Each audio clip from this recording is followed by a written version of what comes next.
Here we are fixing to go to the marker where there was a hanging back in, I believe, 1881. The best way I can tell you to get to it is to come to Cragford. This road right here is Cragford Road, I believe is what it's called.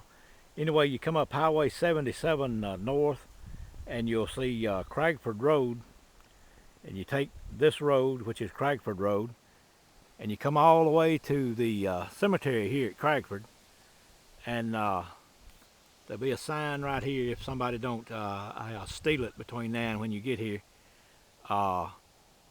West of Boga Creek Road, and you turn right on that, and you go down there about a mile or so, and it's a big white marble slab marker. It's just a little country road. Okay, today we're back up in Clay County again, and just as I've got everything set up to start taping this Alabama adventure, the wind has gone to blowing. But if you'll notice, every time you get around a haunted place or where spirits are, the wind usually goes to blowing. So I guess it'll be some wind noise on the camera, but I'm gonna go on and try to tell you the story on this marker right here. Back in I believe July the 3rd, 1881, there was a public hanging right here, and some of that information is on the marker, so I'm going to get a little closer and show you that. Not sure you can read it, but the sun's so bright, but I had never seen the sun as bright as it has been this fall.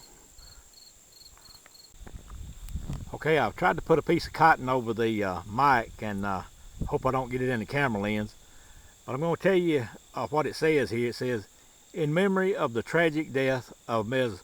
Labina Knight Mitchell, June 30, 1881, by the cruel hands of Charles J. Waldrop, age 24, who was hanged on this spot by the public July 3, 1881, erected by M.D. Amerson, Commissioner, District Number 3, Clay County, Alabama, 1949.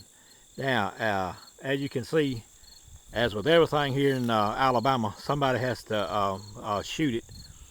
And that's why I can't understand why there hadn't been several Bigfoot bodies already brought in. I'm sure that some of our fine hunters and marksmen around here, if they saw one, would not think twice about killing one.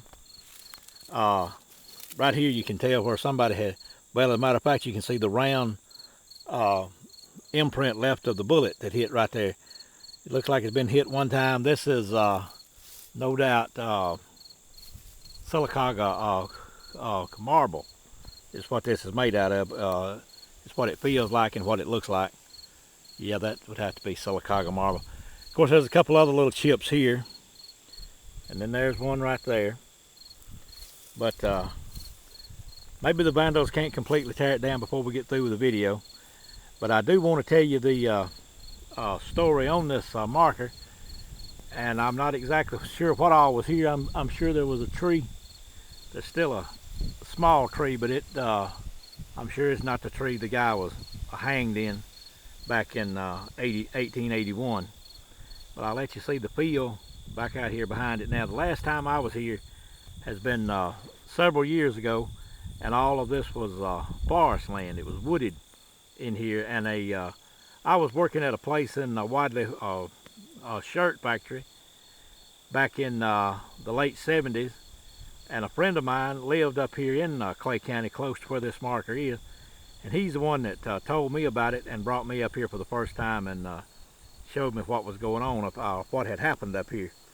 What it was, all that I know on the story is this Waldrop killed this lady for no apparent reason, and when he did, he took off running, and he ran all the way to Franklin, Georgia, which would probably be 50 or 60 miles from here. But anyway, the people in Clay, not all the people, but some of the people got together and did like an old-time a posse, and they took off tracking this guy and hunting him, and that's where they found him, or so I was told, in Franklin, Georgia.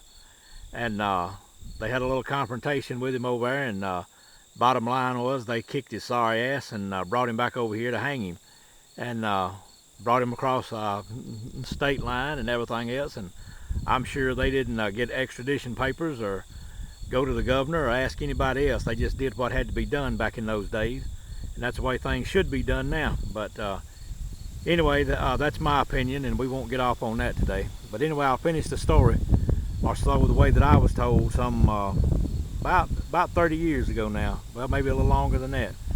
But the guy was brought back here, and this is supposed to be the place where he killed the lady. I guess there was a house place out here in this field at one time, and you can't ever tell. We might pick up a ghost, but now the wind will probably blow it away today.